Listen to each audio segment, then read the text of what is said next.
This is your daily news update. Newsman Dennis Daily reports on some of today's current events. Now, with the latest update, here's Dennis. Hi, and thanks again, everybody. You know, I've been doing a lot of rethinking about the great journalist Daniel Schorr, who died this past week. I hope you were able to hear and see my special report here on YouTube. I remember driving up to his home in Washington, D.C., and being very impressed with a great big white satellite dish in the yard. He was one of the first private citizens in Washington to have his own dish. CNN put it there so he could see what was going on the network. During the interview, we talked, of course, about Watergate. He had just narrated that monumental 6-hour documentary on the Discovery Channel.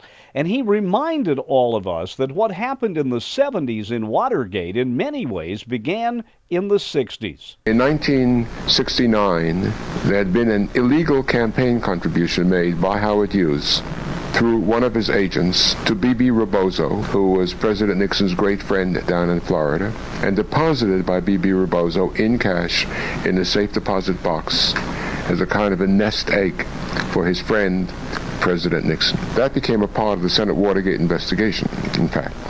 But Nixon worried whether O'Brien knew about that, thought he did know about it, and that knowing about it would explode that fact at some crucial moment during the campaign.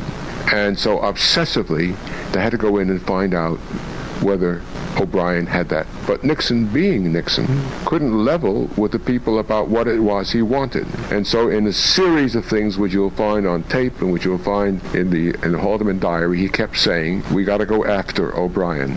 We got to get after O'Brien. Have you moved on O'Brien yet? Daniel Schorr was an interesting, literate, and very personable fellow, and we will all miss him very much. I'm Dennis Daly with your daily weekend news update.